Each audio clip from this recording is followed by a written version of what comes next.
Welcome to the Agile Career Podcast, where we will take you on the journey from employed for life to employable for life.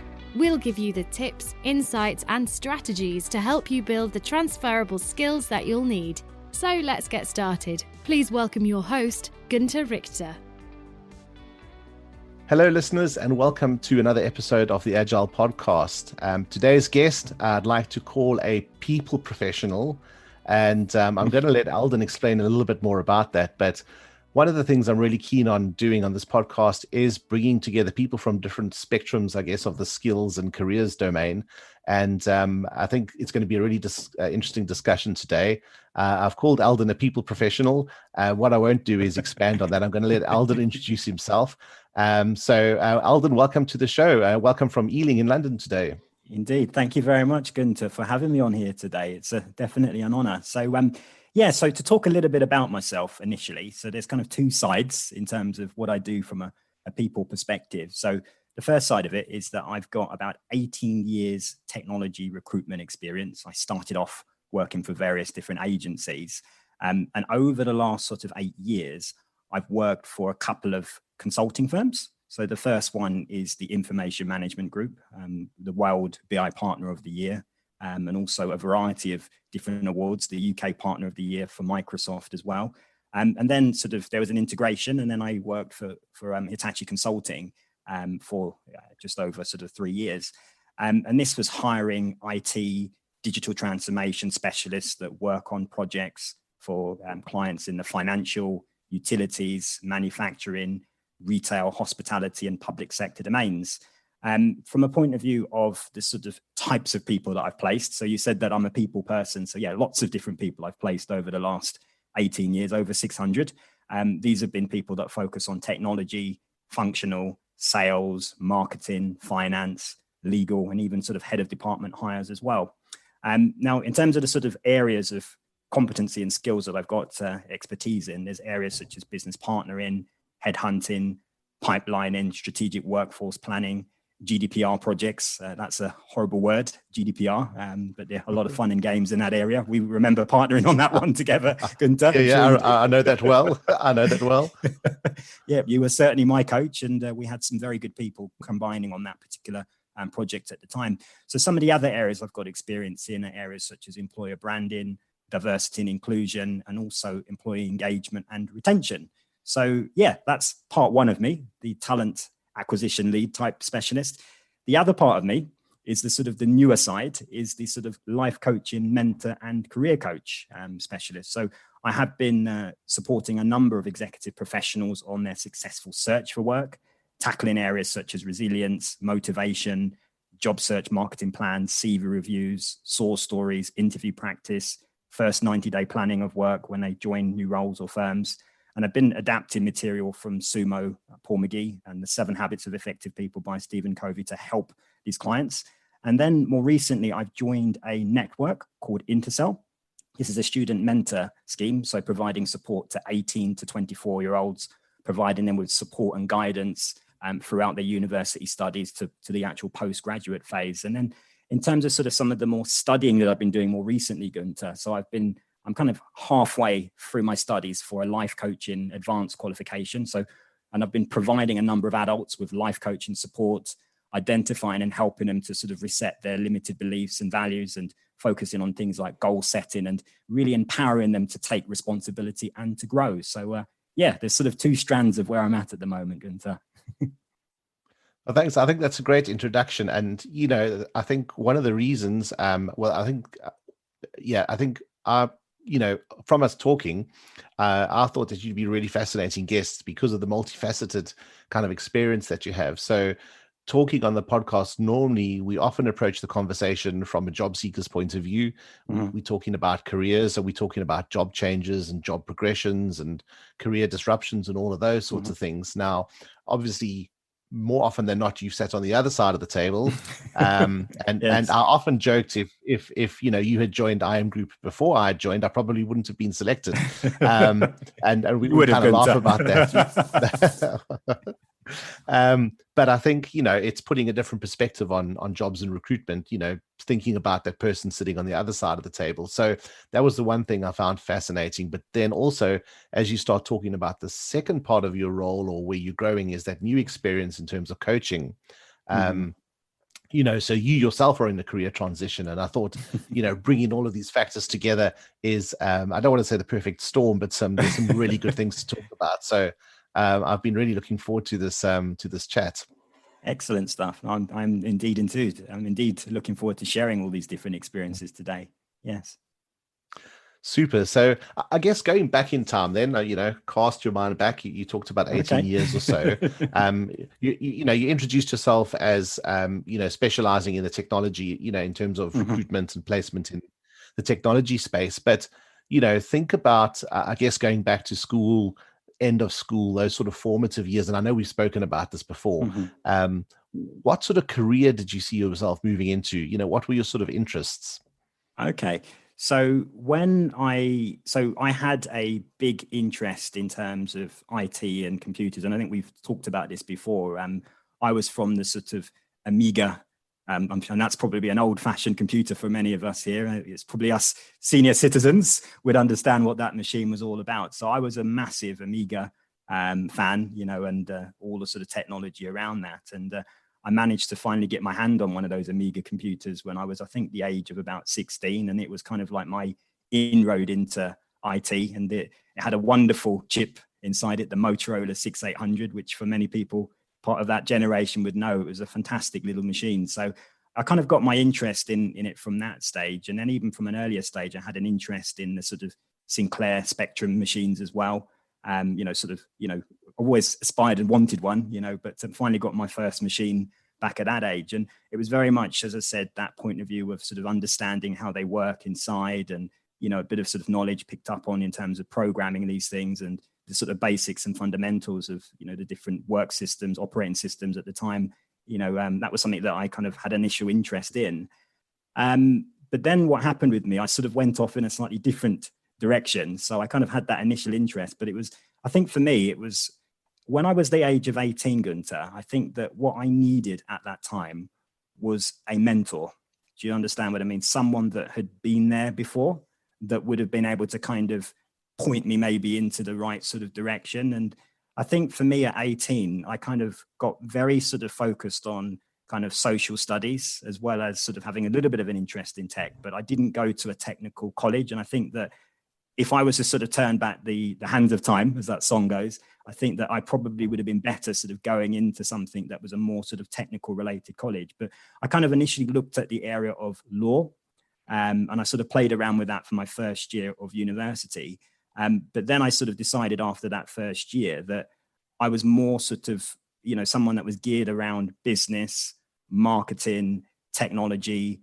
There was a whole explosion. You remember you probably remember it quite well at the time. There was the whole multimedia generation. You remember the concept of sort of putting material onto CD-ROMs, and it was the whole sort of initial part of sort of NT4 and networks and things like that. So I entered it at that stage. So what I decided to do is I transitioned to do a course which was media and technology and also marketing. And I was doing modules in terms of machine code, building websites.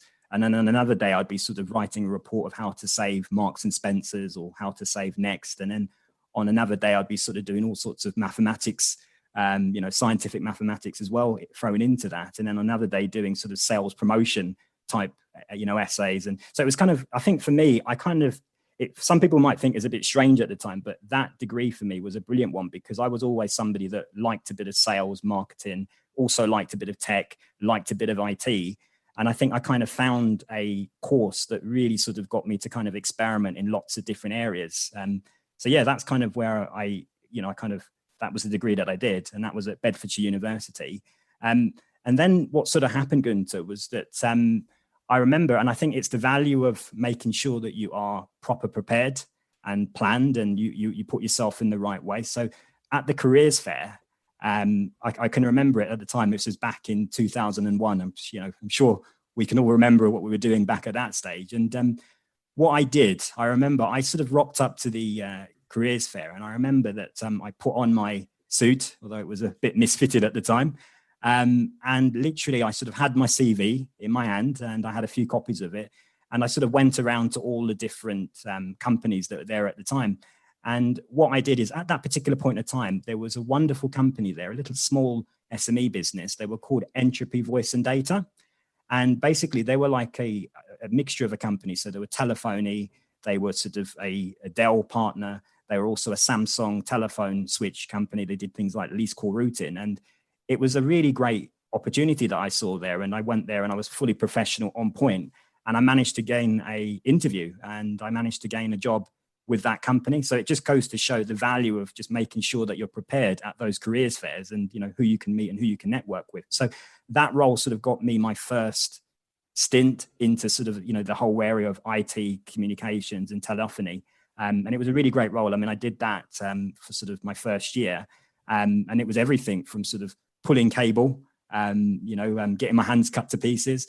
I'd be there programming telephone switches. I'd be helping to build, you know, Dell sort of centric networks as well. So that role sort of gave me a lot of the kind of, it was almost like, you know, when you look at sort of the OSI model in IT, it was kind of that, you know, layer one, layer two. Seven layers. You remember it? Yeah. It was kind of like, it was brilliant because it gave, gosh, these are the fundamentals, you know, that I'm sure they still teach these today. But I think it was a really good role in terms of giving me some of the basic principles. And then what I did after that, so I did that role for a little bit. Then I got into another role, which was kind of selling CAD software, which is really good. You know, it was a good example of sort of selling product.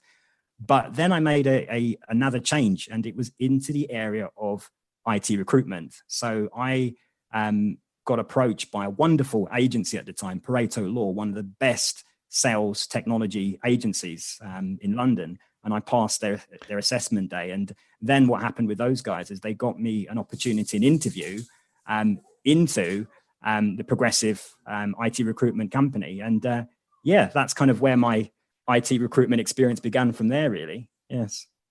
Yeah, and I mean that's quite a pivotal point. But I guess before we go on sort of that path, I just want to draw you back to one of the things you said about developing this passion for technology as a youngster. That's interesting because often as I say youngsters, that say when we're scholars, we have these desires or these dreams about our careers. You know, we want to become doctors or pilots or stuntmen or rugby players or whatever. And, you know, often those are very aspirational. I guess, you know, technology careers are a bit more grounded and accessible. I guess, you know, not everyone can become a stuntman. But going back to those days, I don't think any of us knew what sort of careers might become available in the technology space, or that it would even be a career. No, absolutely not. And I think that,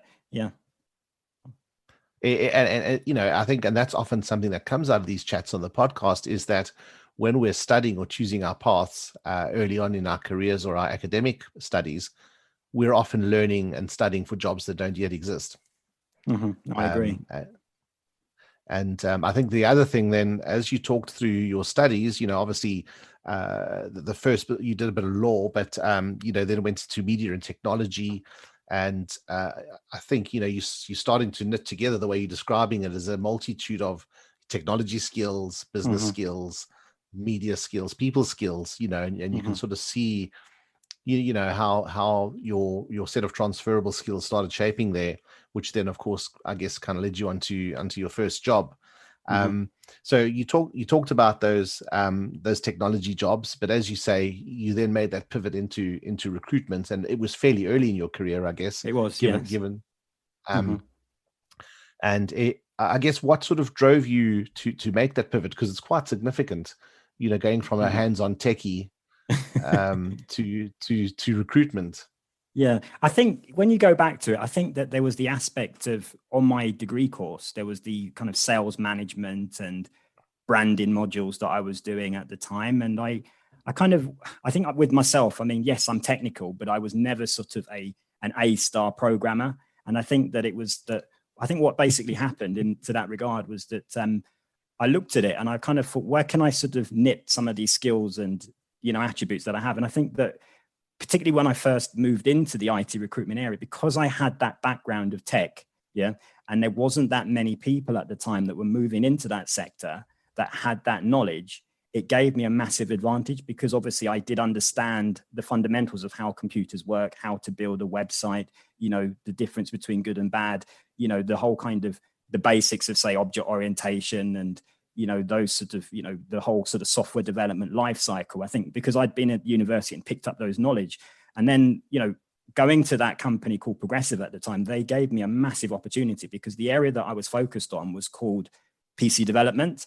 And you can see how it all kind of knitted together because, that area was everything from, Java script programmers, HTML, .NET. I was kind of responsible for, there was things like PHP. I'm sure, some of these technologies are going to sound a little old. Perl, Lotus Notes, DB2, AS400, so there was all sorts of technologies like this that were kind of underneath that belt. And I think because I had that kind of basic knowledge and foundation, it put me in a great position to build up a lot of credibility with the technical hiring managers that I worked with. And I can kind of remember that one of the things that sort of separated me out, with some of the key clients that I worked with was the fact that I was able to kind of technically test these candidates at the time, because a lot of recruiters would be just sort of focused very much on sort of selling a person in, but they wouldn't necessarily be doing the kind of that initial kind of technical first stage screen. And I think because of the fact that I knew they could trust me. I think that's the big thing about building up credibility and trust, that it got me into a lot of clients, technical managers, and I was able to kind of build and, create relationships on that side. And at that particular time, though, as well, Gunther, I was very much focused on contract recruitment, which is a very different beast. But I think that the things that you learn at that stage of contract is the speed and the intensity. And, and I think that in a sense,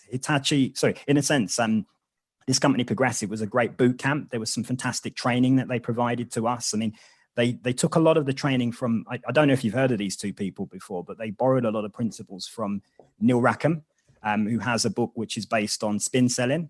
And then there's also Mark Wormsley as well, who is kind of like, was one of the kind of recruitment godfathers. So I think that they used a lot of the principles. So it's kind of like, in a sense, it was a great merriment of both being a technical type of individual, being a technical recruiter, but also kind of gaining some of those more sort of, it's almost like solution selling. You understand what I mean by that? That these sort of principles were given to me while I was working at that company. Yes. Now, I think, and again, there's two key things that I'd like to draw out there. You talked about bringing those technology skills to your recruitment work. And, often talk to people and they'll say, well, I'd like to become a recruitment consultant, or I'd like to become, a technologist or a programmer. But they often feel that, there's so many people than me that are more experienced in recruitment, or so many people that are better programmers than me. And I think that's always going to be the case, unless you're Usain Bolt or, Gary Fisher when it comes to chess or something like that. Sorry to break it to you, but you're never going to be the best in the world. I guess that's just a reality we need to deal with. But yes, the important thing there is then taking another skill and mixing those together, and looking at that time and that place, pitching for that job. You bring in your recruitment skills and your technology skills. You were the best at those two, marrying those two. And I think that's a great lesson for people to take away, not thinking in terms of absolutes, but thinking in terms of what skills can you marry and be exactly the best at that combination. So, and then the second one is, I think, the investment that was made in terms of getting you up to speed, in recruitment. And you talked about, I've made some notes, Neil Rackham and Mark Wormsley. I know the spin selling methodology, but I've not really read any of these guys' material. So some research for me to do post this interview.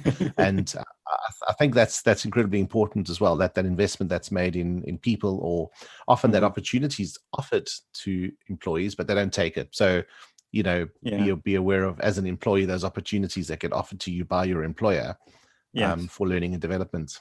You've got to take them. And it was that whole thing of that, it was there and we took it, and, and it was great to sort of be, receiving training like that from some absolutely fantastic learning and development specialists at the time. And also sort of taking time out in your own time to actually, consolidate and utilize that knowledge. And I think that those aspects sort of gave me a real solid base in which to sort of kick on and move on my career. Absolutely. Yeah, no, that's important that you've highlighted those. And I guess in addition to that, perhaps thinking back to some of the skills you developed working in the technology space, you talked about that knowledge of technology you brought with you. Mm-hmm. What were the other transferable skills that you developed in the technology space? Not necessarily technology skills, but that employment that you brought into your new role as a recruitment consultant. Okay, so I think that some of the things that so you're referring to, so there's things like listening skills, Absolutely. being able to sort of listen and communicate. And I think that one of the big things was sort of that whole notion of seek first to understand and then be understood. I think that's a big thing about listening, because there's literally 8 different ways or 8 different standards of listening, and being able to sort of listen to people empathically and really sort of probe them and take them through various different approaches and journeys, and not selling on the basis of feature. So trying to understand what that need is. And I think that that's a real big thing that I kind of acquired and had to build and had to nurture over the years. And I think the other thing as well is that I've sort of had to pick up during my time in technology has been the whole aspect that technology is constantly changing, and that there's often sort of new technologies and new approaches, and every sort of and I even noticed that even from an age of that when I started off in IT recruitment, that how technologies were being phased out, every sort of 2 to 4 years a technology would go. So I originally started off, being heavily focused on sort of VB6, which is kind of like a more kind of procedural based, coding language. And I was placing a lot of people in that area. Then there was the big change for me, which I think was that one of the biggest ones was the release of .NET and C# version 1.0. And then there was the battle between VB.NET and also C# at the time. So I was kind of at the early stages, but it was almost like every sort of 2 or 3 years, you needed to sort of keep almost like track of what were the new technologies that were emerging. Obviously, yes, you work and you place people in the areas that you've got now, but also sort of keeping yourself ahead. And there's that constant sort of learning from candidates that you speak to, going on seminars and, because you have to keep doing that within the recruitment area. And also there's the other aspect of it is the relationship building cycle as well, because yes, you have a great client that you work with, but then you've also got to be thinking about, well, potentially with a client, you may have a shelf life of maybe 6 to 12 months or even 18 months. There could be an acquisition. There could be sort of projects that spin off. They could change their business model internally. So it's that other aspect of it, that business perspective, that you've got to be constantly looking to kind of, add new customers and, focus on new business development at the same time. So yeah, there's a number of different skills that I had to kind of pick up and work with during those roles. You talked about keeping your skills current, or I guess knowledge of the technologies. And you talked about attending seminars. What were some of the other strategies that you used to keep in touch with, what was current, what was new? Yeah. So there were things like blogs that I would use. There was also things like the Microsoft sites, being involved, looking at YouTube videos on the Microsoft side, making sure that you're, there's that aspect. There was also the aspect of the, and I think this is a great place as well, is there was, and I don't know if you've heard of these before, but you have these sort of meetup groups as well in London, which are a great source of material. So there was things like PHP London, there was SQL Bits as well, which is really great. You'd go to those sort of seminars and you would, hear guest speakers, or you'd be involved in sort of learning sessions, from some of the great oracles out there in their particular domain. So these are some of the sort of ways that I would sort of pick up, and learn about new technologies, new processes. There was also, many sort of technical blogs that are online as well. So yeah, there's a variety of different ways that you can sort of pick up. But I think the most important thing is speaking to your candidates, constantly speaking, learning, what is new, what is different, what's changing out there, because they're a great source of information when you're in those, recruitment related roles. Absolutely. So this is particularly in my older days, these were the sort of sources that I used. Yeah, no, there's some great, I think, takeaways there. In addition to the learning, thinking about the live events like SQL Bits and the meetup.com stuff and those sorts of things, tying that back to a point you made earlier about networking. So in addition to developing your knowledge, you're developing your network as well. So absolutely something important to take away. So I guess then, 10 years plus in an agency. Then you spent as a recruitment consultant. You made a bit of a shift, I guess, into a consultancy, which is ultimately where you and I met. What was that transition like? It was, I think the key thing about it is that for me was that trying to make that shift over, because I think what happened with me, I got a little bit more older, and my sort of aspirations in some ways changed in terms of what I wanted. I wanted to be sort of involved in a people team. I wanted to be working on projects. It wasn't so much the case of being money orientated.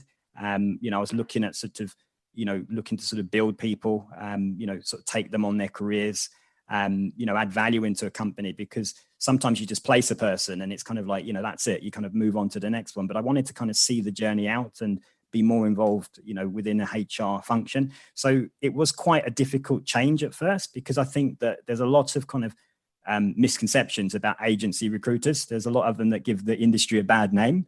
But then there are others that sort of take a different approach, a more consultative approach. And it was quite a difficult transition. So what I did at the time was I decided to, off my own back, I said, right, I need to sort of learn more about the HR map and the 8 sort of components of that.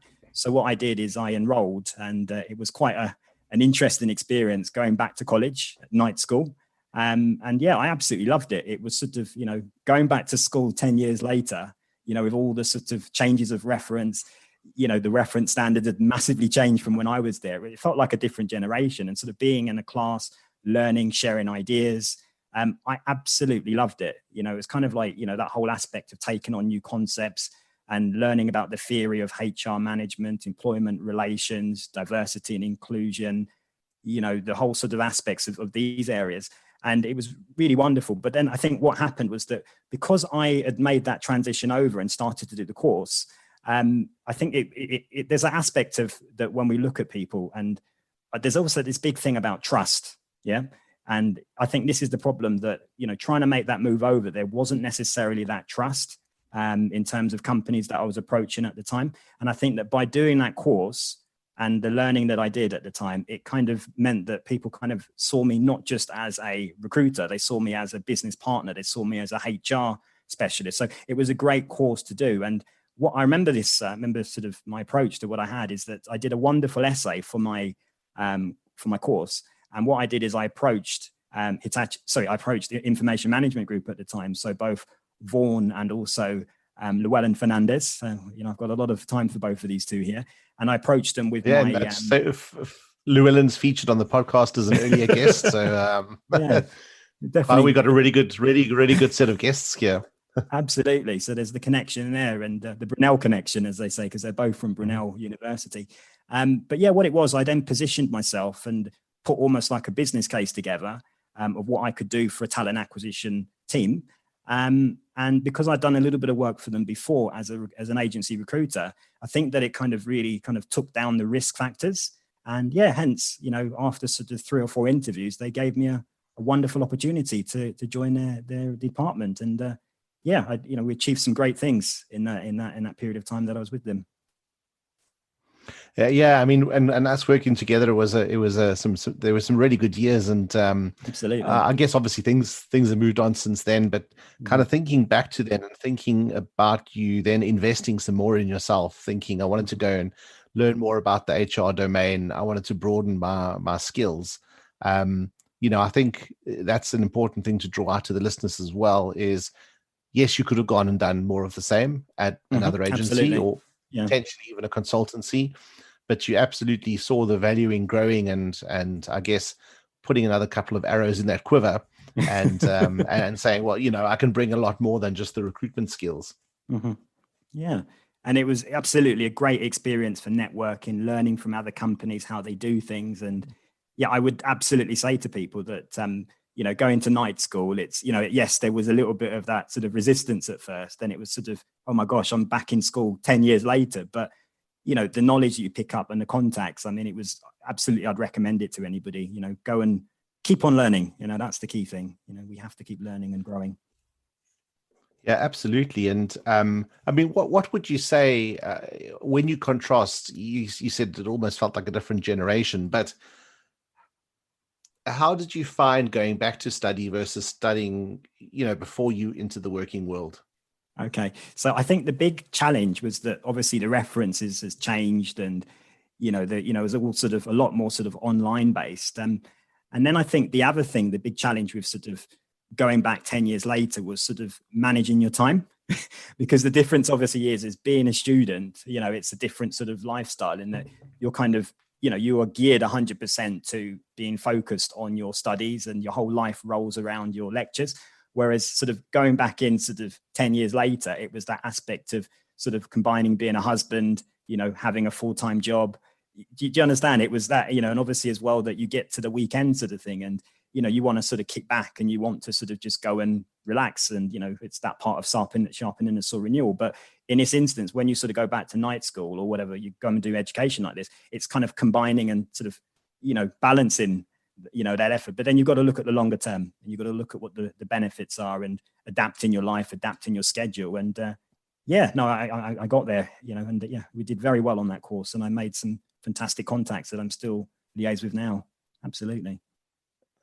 Again, networking, so important. And I mean, what would you say to people who say, I'm too old to learn, or I've gotten out of the learning mode, I don't want to do that thing? Yeah, I think that it's often that sort of aspect of kind of limited beliefs. And I think more than anything, I think it's that taking little steps. Because I think that, if you sort of look at, doing a course and whatnot, you think, oh gosh, it's going to be, 200 hours of education, and I've got to do 8 assignments, and each of those assignments is going to be 3,000 words. But I think I think the approach is right now is that the best one to have is just, put a little bit of time down initially, start small, maybe sort of do a little online course to begin with, spend sort of half an hour, 20 minutes a day, and slowly build yourself up. And I think that's more than anything. I think if you sort of break these things down and just focus, you've got to start small. There's no point sort of thinking too big to begin with. But I think that what tends to happen, it's almost like momentum and how energy attracts energy. And that once you sort of start and you do something small, and then you sort of get into a regular habit of it, and then it starts to become, after 90 days, we know this, that, if we focus on something for 90 days, it then becomes a habit, and then we kind of build, and then we kind of move on from there. If that makes sense. It does. And I absolutely love the point you make about limited beliefs. And I think it's about being cognizant or identifying your own limiting beliefs. Because if you don't identify them as such, you probably won't get past them. So that's really key. So then 8 or 9 years in the consultancy, and that kind of brings us to today, I guess, and you're in the midst of another transition. Do you want to talk a little bit about that? Yeah. So what basically has happened is that, so obviously, yes, I'm a talent acquisition lead and a HR professional. And, that is a key area that I'm going to be focusing on, certainly in the short and the midterm. But then the other thing has been this whole sort of love for life coaching, mentoring. So how that sort of began was about 2 years ago. And some people think I'm a bit crazy about this, but every morning what I used to do on my way to work is I used to put on like a Stephen Covey's 7 Habits of Effective People podcast. And it's sort of about 11 hours worth of tuition there. So my journey would be in. So instead of sort of picking up a Metro in the morning, or whatever that magazine used to be back in the day, I used to sort of listen to that podcast in the morning, and that was essentially like my brain food. And I just, listened to it again and again. And then, and then there was also some other ones that I listened as well, like Tony Robbins, Brian Tracy, Eat That Frog, and a bunch of other ones. And I think it's that concept that what we don't realize as people is that there's a whole library of information out there. And if we manage our time effectively, there's so much opportunity that we have during some of these key moments. Like when I run, I listen to podcasts. When you travel into work in the morning, listen to podcasts, or when you're driving. So I think we have a choice as individuals that we can either spend our time, yes, we can listen to some music and some hip hop and Dr. Dre, which is all appropriate at some times. But there's also the flip side of it, that we can use that time, to put some good brain food into us. And I kind of spent sort of 2 years really sort of, immersing myself in it. And it was really, really great stuff. And it kind of almost helped to give me some, direction and structure. And then what sort of has happened in particularly over the last sort of 6 months is that I've then sort of kind of taken it to a different level, that I feel that I can kind of share some of that knowledge with other people out there.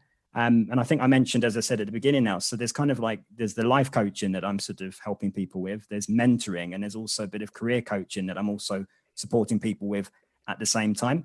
And then over the last sort of 3 months, what I've been doing is I've been focused on a life coaching advanced qualification as well. So like yourself, Gunter, we're both sort of at that point of learning and sort of receiving some coaching. And and as part of that sort of process, it's been great for me in that it's in terms of sort of looking at my sort of values, limited beliefs, understanding myself, how I work. And I think it's like anything with this coaching. You don't just sort of go out there and teach people straight away. You've got to sort of check yourself first before you wreck yourself. But then on the other side of it, it's the aspect of you've got to go there before other people. Do you understand? So if you've sort of gone through the process and you're just a couple of steps ahead of people, then that sort of gives you a position whereby you can sort of take people on these journeys. So I've been also providing a number of adults with some life coaching support. So identifying and helping them to reset their limited beliefs and values. And there's been things like goal setting exercises to really sort of empower them to take responsibility. And I think the big thing is about responsibility and getting them to kind of identify the truth of what's going on out there in their lives. So that's been something that I've been, focused on. And then there's obviously been the other aspect of it, which I'm now part of a network, which is called Intercell, which is essentially like a student mentor. So I'm providing support to 18 to 24-year-olds. So providing them with support and guidance throughout their university studies to the postgraduate phase. So there's been this other element to me now. So it's a really interesting, exciting period of time that I've kind of used this time to not only sort of be looking for work and new opportunities, but at the same time, growing and setting some good foundations and habits that are going to serve me well throughout my career on both sides. Yes. I mean, that's really fantastic. I think, given the way you've talked about developing your own skills, I think giving of yourself as well to help others is really fantastic, especially during it's a challenging time at the moment. Mm-hmm. I guess always, job transitions always are, but even more so with the pandemic and those sorts of things. I mean, what sort of things would you say to people that find themselves transitioning careers or looking for new jobs? What are the top 1 or 2 things that you should think they should focus on in terms of probably mindset, I guess? Mm-hmm. Yeah, I think that there's a couple of things that I would say that they need to focus on, because I think one of the big issues is that they need to do their research, do their homework in terms of where they're going for interviews or what the sector is that they're looking to move into, reach out to their network and try and understand people that are in those roles to gain that insight from them first and see if they can help them, instead of putting the ladder down. I think another big thing about sort of making these transitions is also about this aspect of resilience and making sure that you've got some kind of, almost like kind of like a vision in terms of where you're going. There's a great chapter, which is in the book, 7 Habits of Effective People, which is called Beginning with the End in Mind. And it really sort of focuses on it sounds a bit sort of sinister, but in the fact that you would create almost like a tombstone and you sort of put down how you want to be remembered at the end of your days. And then obviously at the same time, you sort of go through a series of exercises focused on your goals, your values, your aspirations, really unpicking those. And I think it's very important that we do these sort of exercises to kind of work out, and I think that the key thing about this is that it almost sets almost like if you imagine that you was on the sea, and it almost creates almost like a reference point, because we need to know our values and, a bit about what's going on inside as a reference point. And I think that this is a key thing that anybody that's looking to sort of make these transitions, that it's important that you do some sort of self-evaluation of yourself, your values, your beliefs, and unpick those. Because I think that if you don't do these sort of things and you don't have that understanding, it's very easy to be almost blown away off course. Do you understand? So it's very important that you sort of do that sort of that self-evaluation. And, so that's one of the big things I would say. I also think as well, it's about the aspects of day plans and some sort of organization, and you have to have some sort of envisioning. So some of the things that I use is, I'm not sure if you've heard of it, but the 7 habits of morning people. So this is kind of like sort of a 7-stage process that can be used. So some envisioning, day plans, and also I think that, so there's that aspect in there as well. And there's sort of planning that day out, and, also sort of affirmations as well. I think they work very well in the morning in terms of, kind of repeating these to yourself, because I think it's that kind of thing. It's not just about sort of saying affirmations, but it's about using a combination of different tactics and tools to kind of help us to move in that direction. And, moments of stillness as well, I think is very important, that moments where we're still and we sort of, think deeply on a level so that some ideas can kind of flow to us. It's very difficult. We're not, as humans, we don't want to be still. We don't want to meditate. We don't want to have moments of quietness. And that's when often the superconscious really works at a high level. So I think that there are things like that. And I think as well, in terms of the 7 habits, there's also aspects of exercise as well, in that it's good to have sort of 20 minutes a day to keep that heart going. And, you've got to be healthy because it's a tough journey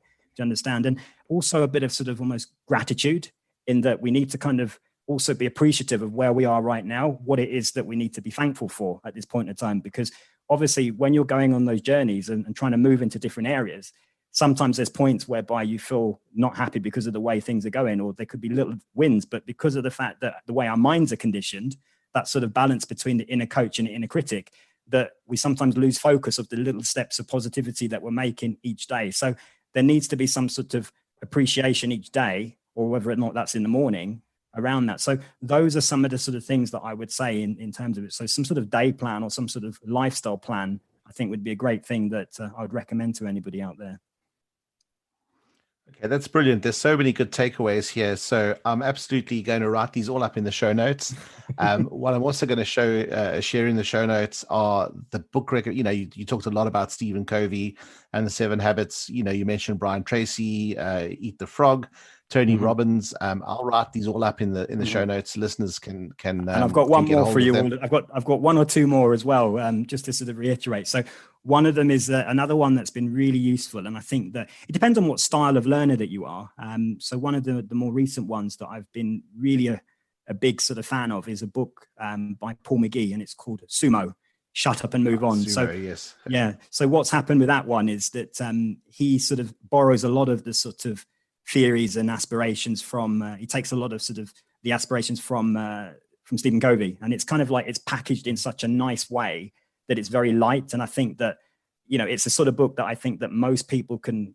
It doesn't matter. Different levels of ability, different levels of sort of vocabulary. It's one of those kind of nice takeaway books. And there's the 6 principles in there that are really good. And then the other one I think we talked about was Man's Search for Meaning by Viktor Frankl. So say, for instance, this is a great book. It sort of charts a psychologist's journey in terms of where he was incarcerated in a Nazi prison camp, and, his way of thinking. And I think the big takeaway from that book was the whole sort of the equation in life, which is that we have a situation. Yeah. So things happen that we're not aware of, or sometimes things can happen, but it's, we have a response, and we have an ability to choose our response, or we have some element to choose our response, no matter how bad a situation is. And obviously then we have our sort of output. So it's that kind of ethos throughout the book. And I think that there's some great lessons and learnings that can be taken from that book in terms of if we're on a, and it doesn't matter if it's a journey of challenge or if it's a journey of doing something new, or, but I think there's so much inspiration and wisdom that can be drawn from that book. But it's a tough read, though. Well, that's a great recommendation as well. So I'll put both of those in the show notes as well. I guess, before we finish off, where can people or listeners find out a little bit more about you? Where can they connect with you? Yeah, so there's a few different things. So the most sort of easiest one is I'm on LinkedIn. So, please feel free to sort of interact with me on LinkedIn and, send me a message. There's also my email address on there and numbers and things like that if people want to reach out to me. And whether or not it's for the 2 sides of the 2 areas, I'm more than happy to help people out there in the community, no matter where they are right now. Absolutely. Okay, that's brilliant. I'll post a link to your LinkedIn as well, so users can just or listeners can just click on that. So that's brilliant. Eldon, this has been an awesome interview. I'm sorry, it's just gone so quickly. I think we should probably line up a second one, but more than happy it's been to really insightful. Brilliant. It's been really insightful and helpful. So thanks so much for sharing your insight and your story as well. I'm sure the listeners appreciate it. I certainly do.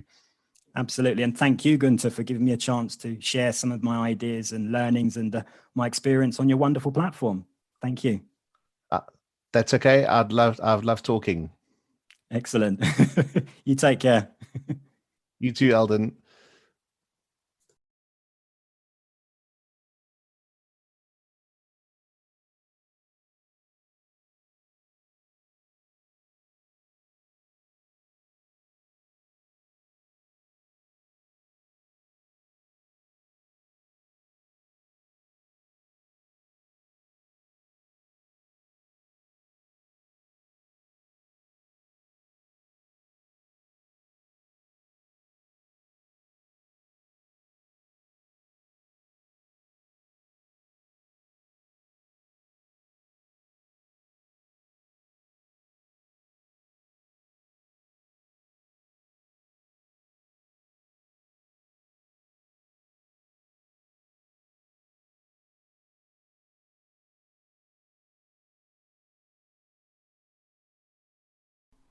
Another great guest on the podcast, I'm sure you'll agree.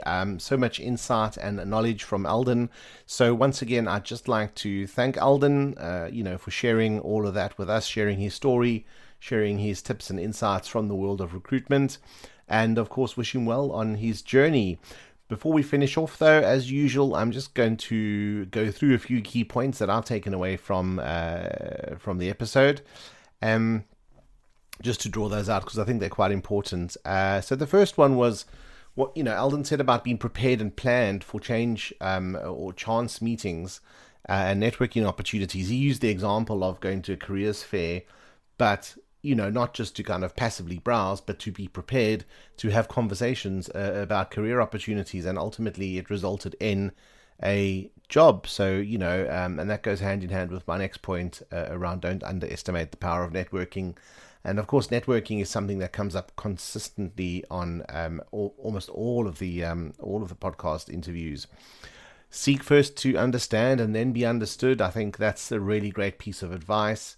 Alongside that, listening skills are so important, as Eldon explained, and it's really a difficult skill to develop. It sounds easy, but so often when we're listening and meant to be taking in what we're hearing, we're already starting to formulate what we're going to say next or how we're going to respond. And as soon as we get into that mindset of thinking what we're going to say next or how we're going to respond, your listening switches off and you're not hearing what the other person's saying. So it's an absolutely valuable skill to develop, and one that isn't that easy.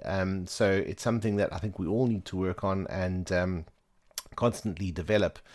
Eldon talked about the importance of keeping your skills current. I mean, obviously in the IT industry, he mentioned so many examples, but even outside of that industry, things change, whether you're a doctor or a lawyer, or you're into carpentry or whatever, new techniques, new materials arise all the time. So it's really important to keep on top of your skills and keep developing them, and perhaps, even build out skills beyond what your core requirement is or your core job calls for. Eldon said about the importance of identifying your limiting beliefs. This is the first step to overcome them. So as soon as you can identify them, at least they're there, and you can start thinking about how you overcome them, whether it's by yourself or with the help of a coach or a mentor. Identify them first and, call them out for what they are. He talked about sharing knowledge with others and, how that enriches everyone. When looking for a new role, he talked a lot around sort of tips there, and some of these are obvious or they appear obvious, but I think often they're forgotten about. So doing your research and homework about the roles that you're considering, not only the organization that you're applying to, but also, if it is a change in role, thinking about what this role entails, what are the sort of skills you're going to need. How rewarding might it be? What are the challenges? What are the rewards? All of those sorts of things. So research and homework, but also networking and connecting with others in similar roles. Often, you can have conversations, reach out to people. More often than not, people will respond and, they'll provide advice and guidance. Resilience, again, we've spoken about this in a number of episodes, but when job seeking, it's important to be resilient because you are going to have no's or be turned down, and you might not even get responses. You'll be sending your CV out, you'll be applying for jobs, and you just don't hear anything back, and it can be very, I think, disappointing is one, but depressing in a way. And you need to be resilient and think that it's not you, it's the situation. So building that resilience is key.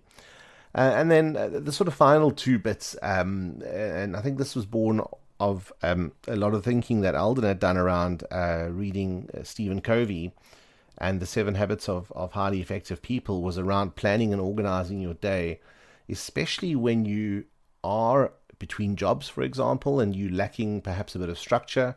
It's still important that you have some kind of plan and organization and some structure around your day to help you get through your activities, help you cover off the things that you need to do when looking for new jobs and new opportunities. And then also some mindset work as well. Practice gratitude. Yes, times aren't ideal. Times are challenging at the moment. But think about, what you can be positive for what you can be grateful for. Write those down and spend some time reflecting on those, and also positive affirmations. So, really just keep your mind in the right place, because that's, I think, 90% of the game. So those are my key takeaways. Again, just, listening to the show again, I drew away so many insights. So thanks again, Eldon, for being part of the Agile Career Podcast. Thank you to the listeners for your time and for your feedback and, getting in touch, for engaging. It's always great to hear from you. So please do get in touch, either via the LinkedIn page or the Facebook page, or you can drop me an email at info@agilecareerpodcast.com, or in fact via my website, which is www.gunterrichter.com, or just via LinkedIn. So thanks again for listening. I do appreciate you. Take care. Until next time. Bye-bye.